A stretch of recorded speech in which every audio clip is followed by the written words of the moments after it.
1159 নম্বর হাদিস। আব্দুল্লাহ বিন আব্বাস রাদিয়াল্লাহু তাআলা আনহু থেকে বর্ণিত, তিনি বলছেন, ওকেলা দাব্বু আলা মায়েদাতে রাসূলিল্লাহ সাল্লাল্লাহু আলাইহি ওয়াসাল্লাম, বলছেন যে দব্বের গোস্ত, দব কাকে বলে?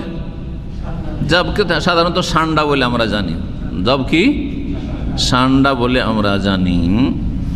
যেটা মরুভূমিতে হয়ে থাকে, আরব দেশগুলিতে হয়ে থাকে, আর ভারতে রাজস্থান মরুভূমি সেখানে হয়ে থাকে। জি, আমাদের পশ্চিমবঙ্গ, আসাম, বাংলাদেশ এগুলোতে দব পাওয়া যায় না। এই হাদিস অনেকে বুঝেনি, তাদের জেহালতের কারণে, তাদের মূর্খামির কারণে গুই সাপকে দব বলেছে তারা, আর গুই সাপকে দব বলে দিয়ে গুই সাপ খেয়ে ফেলেছে। ওই রকমই এক কাঠমোল্লা, মানে আলেম নয়, সে মুন্সি টাইপের, আমাদের অঞ্চলে মুন্সি বলে না হয় মোল্লা বলে, কারাকে যারা কোরআন পড়ার পরে 2-4 হরফ পড়েছে, হয়তো একটু উর্দু ফার্সি জানে, সামান্য 2-4 অক্ষর পড়েছে, হ্যাঁ, ওদের কাছে না এলেম আছে না বাহাদুরি কম আছে। এলেমও নেই, আবার খুব বাহাদুরিও বেশি দেখায়, কথা বোঝা গেছে না? যার ফলে এরা এই পাপগুলিতে লিপ্ত হয়ে যায়। তো একজন এইরকমই মোল্লাজি আছে, আল্লাহ হেদায়েত করে ওকে, ওই ব্যক্তি অনেক গুই সাপ খেয়েছে। জি, আমাদের পশ্চিম দিনাজপুরের একজন ওইরকম আছে, আল্লাহ হেদায়েত করে, যে অনেক গুই সাপ নাকি খেয়েছে শুনেছি। জি, আউযুবিল্লাহ। অথচ গুই সাপে, হ্যাঁ, আর এই দব্বে, সান্ডাতে অনেক পার্থক্য রয়েছে, অনেক পার্থক্য রয়েছে। জি হ্যাঁ, সৃষ্টিগত দিক থেকে, বৈশিষ্ট্যগত দিক থেকে অনেক পার্থক্য রয়েছে। রাসূলুল্লাহ সাল্লাল্লাহু আলাইহি ওয়াসাল্লামের দস্তরখানে দব খাওয়া হয়েছে, অর্থাৎ রাসূলুল্লাহ সাল্লাল্লাহু আলাইহি ওয়াসাল্লামের সামনে দস্তরখান বিছানো হয়েছে খাওয়ার জন্য। হ্যাঁ, খেতে বসছেন সাহাবীরা, নবী সাল্লাল্লাহু আলাইহি ওয়াসাল্লাম বসেছেন, সবাই দব সান্ডা খাচ্ছেন, দব খাচ্ছেন, রাসূলুল্লাহ সাল্লাল্লাহু আলাইহি ওয়াসাল্লাম নিজে খাননি। কথা বোঝা গেছে? জি, আমার সাথে খেতে বসে অনেকে কাঁকড়া খেয়েছে, আমি খাইনি। জি জি, কাঁকড়া খাওয়া মকরুও নয়, হালাল। আর চিংড়ি মাছের মতো, হ্যাঁ, চিংড়ি মাছও মকরু না। আমাদের দেশে আবার হানাফি একসাথে বলে যে চিংড়ি খাওয়া মকরু। জানি না কোত্থেকে এদের মকরু আসলো, ফড়িংয়ের মতো লাগে সেই জন্য নাকি, আল্লাহ জানে। তো বিনা দলিলের এসব কথা, যে মাকরু ফাকরু না। যেসব প্রাণী, হ্যাঁ, জলচর প্রাণী, পানিতে থাকতে পারে, পানি থেকে উঠালে কিছুক্ষণ বা কিছুদিন তো বাঁচবে, কিন্তু স্থায়ীভাবে বাঁচতে পারবে না, বসবাস করতে পারবে না, মরে যাবে, সেগুলি সব হালাল, সেগুলি সব হালাল। ব্যাস মনে রাখেন। স্থলচর প্রাণী, সেগুলিতে বললাম যে শিকার করে কি দিয়ে? খাড়া দাঁত দিয়ে, অথবা পা দিয়ে পাখি, অথবা এই রকমের বেশ কিছু দিক রয়েছে, শুরুতে আলোচনা করেছি, যেগুলি হত্যা করতে নিষেধ করা হয়েছে, যেগুলি খবিস, সেগুলিকে হারাম করা হয়েছে। বাকি জবাইয়ের শর্তের সাথে জায়েজ। জি হ্যাঁ। আর যেগুলি উভয়চর প্রাণী, আমরা ছোটোকালে পড়েছি, তাই না? প্রাণী হচ্ছে 3 রকম, একটা হচ্ছে স্থলচর প্রাণী, আর একটা হচ্ছে জলচর প্রাণী, আর একটা হচ্ছে উভয়চর প্রাণী। উভয়চর প্রাণী, হ্যাঁ, হালাল নয়, একমাত্র যেগুলিকে হালাল বলা হয়েছে কোরআনে বা হাদিসে, আর সেগুলির জন্য কি শর্ত রয়েছে? জবাই, বিসমিল্লাহ আল্লাহু আকবার বলে জবাই শর্ত রয়েছে।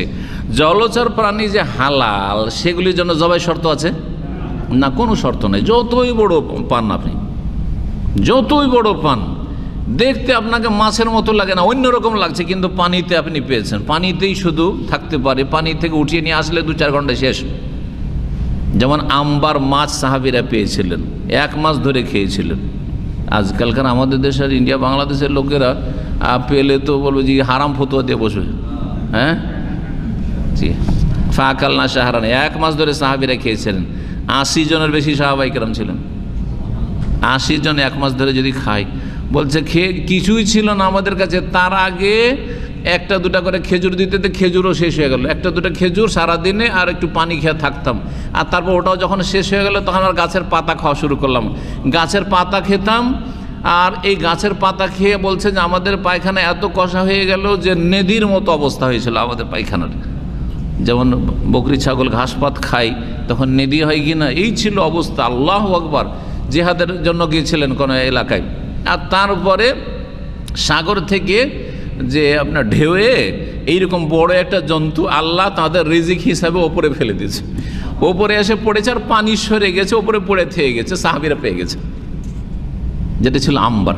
খেয়ে দিয়ে সাহাবিরা বলছেন আমরা মোটা হয়ে মদিনায় ফিরেছি। জি, আমরা মোটা হয়ে শরীর স্বাস্থ্য একবার মোটাসোটা হয়ে মদিনায় ফিরেছি, এ কথা হাদিসে রয়েছে।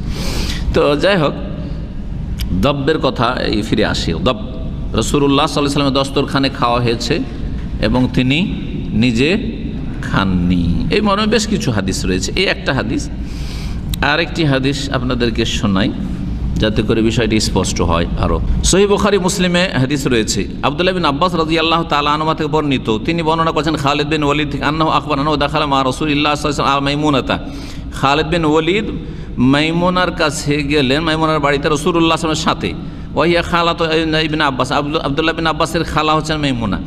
ফাওয়াজাদা ইনদাহা দাব্বান মাহনুজান, ভুনা সান্ডা পেলেন বাড়িতে। মাইমুনার বাড়িতে কি ছিল?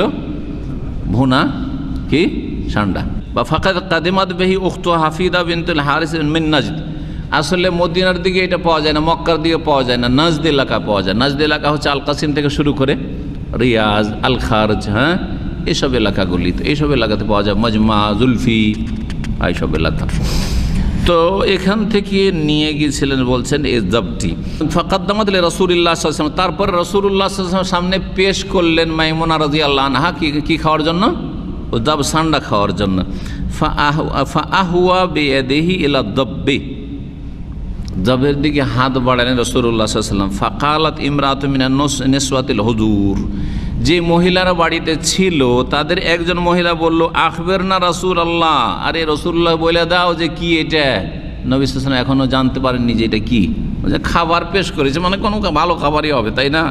হ্যাঁ, রুচিকর ভালো খাবারই হবে এরকম ভেবেছেন আর হাত বাড়িয়ে দিয়েছেন। এক মহিলা বলে উঠলো যে আরে নবীকে বলে দাও, জীবনে তো উনি খাননি, তো একটু বলে দাও যে ওটা কি খাওয়াচ্ছ বা কি খেতে দিচ্ছ। ফাকাল খালিদ বিন ওয়ালিদ হারামুদ দাব্বু ইয়া রাসূলুল্লাহ, তখন খালিদ বিন ওয়ালিদ চিনতে পেরেছে এটা দব, এটা হচ্ছে সান্ডা দব।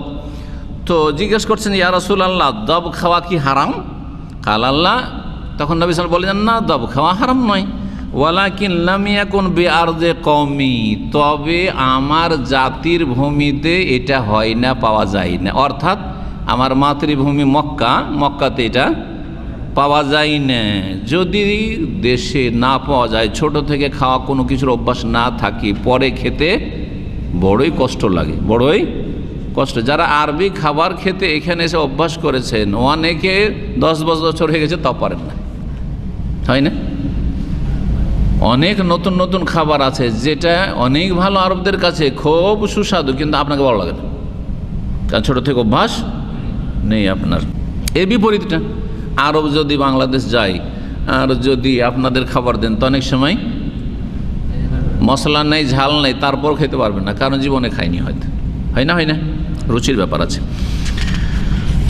আমার মাতৃভূমিতে এটা হয় না। ফা আজেদনি আফহু, সুতরাং সেটা আমাকে অরুচিকর মনে হচ্ছে, আমি খেতে রুচি হচ্ছে না আমার। জি, তাহলে জব কেন খানে রাসূলুল্লাহ সাল্লাল্লাহু আলাইহি ওয়াসাল্লাম? হারাম, মাকরু নাকি রুচিকর নয়? আমাদের অনেক কিছু রুচিকর না, যেমন বললাম যে কাঁকড়া আমার রুচিকর না, আমি খাই না। জি হ্যাঁ, ওই রকমই আরও আজকাল অনেক কিছু খায় অনেক ভাইয়েরা। কি খায়? হ্যাঁ, কচ্ছপ খাওয়া যায় যাচ্ছে, যেটা বিশেষ করে যেটা পানিতে থাকে, মাটির তলায় না। অনেকের মতে কচ্ছপ দুই রকম, একটা মাটির তলায় থাকতে পারে, জীবন কাটিয়ে দিতে পারে, রসাল মাটিতে না, চলবে না ওটা। কিন্তু যেটা পানিতে থাকে আর শুকনোতে নিয়ে আসলে থাকবে না, সেটা খাওয়া যায় যাচ্ছে। কিন্তু আমাদের রুচি হয় না, খাই না, জরুরি নয়, কিন্তু হালালকে হালাল বলতে হবে। কালা খালেদ বলছে ফাজ তারার তো ফাকাল তো, নবী সাল্লাল্লাহু আলাইহি ওয়াসাল্লাম যখন বললেন যে হালাল খেতে পারো, কিন্তু আমি খেতে পারছি না কারণ আমার রুচি হয় না, তখন আমি আর মাঝখানে দস্তরখানে না রেখে দবটাকে আমার দিকে টেনে নিলাম আর আমি খেয়ে ফেললাম। আমি কি করলাম? খেয়ে ফেললাম। রাসূলুল্লাহ রাসূলুল্লাহ সাল্লাল্লাহু আলাইহি ওয়াসাল্লাম দেখছিলেন যে খালেদ খুব মজার সাথে খাচ্ছে। ফালাম ইয়ানহানি, আমাকে নিষেধ করেননি, আমাকে নিষেধ করেননি। আর একটি হাদিস এরকমই রয়েছে, আদ-দাব্বু লাস্তু আকুলুহু ওয়া লাস্তু উহাররিমুহু, দব সান্ডা আমি খাবো না আর হারামও বলছি না, আমি খাবো না আর আমি হারাম বলছি না, মানে হালাল খেতে পারো তোমরা। দব সম্পর্কে কিছু কিছু ওলামারা বলেছেন যে দব্বের কিছু সৃষ্টিগত বৈশিষ্ট্য আছে বা গুণগত বৈশিষ্ট্য। আদাব্য লা ইয়াশরাবুল মা ওয়া ইয়াইশু সাবমিয়াতি সানা লা তাসকুতু লাহু সিন্নুন। দব্বের একটি লক্ষণ হচ্ছে যে দীর্ঘদিন ধরে পানি না খেয়ে থাকতে পারে। লা ইয়াশরাবুল মা, পানি পান করে না, দীর্ঘদিন থাকতে পারে পানি না খেয়ে। ওয়া ইয়াইশু সাবমিয়াতি সানা, আর অনেক দীর্ঘায়ু হয়, 700 বছর বাঁচে। সান্ডা কত বছর বাঁচে? 700 বছর বাঁচে। লা তাসকুতু লাহু সিন, আর দাঁত পড়ে না, বুড়ো হলে তো দাঁত পড়ে যায়, হ্যাঁ, দাঁত পড়েন না। এই লক্ষণগুলি বলেছেন অনেকেই, আল্লাহু আলাম। এক কথায় দব খাওয়া জায়েজ। আচ্ছা, দব খাওয়া জায়েজ বলছেন ওয়াহিল্লু আকলিহি হুয়া ইজমাউল উলামা। ভাষ্যকার বলছেন দব খাওয়া হালাল, এটা ওলামাদের ইজমা রয়েছে, মানে ঐক্যমত রয়েছে, কোনো ইখতিলাফ নেই। ইমাম নবী রহমতুল্লাহ আলাইহি বলছেন লা তাসিহু কারাহাতু আন আহাদ, কেউ দবকে সান্ডাকে মাকরু বলেননি বা নাজায়েজ বলেননি।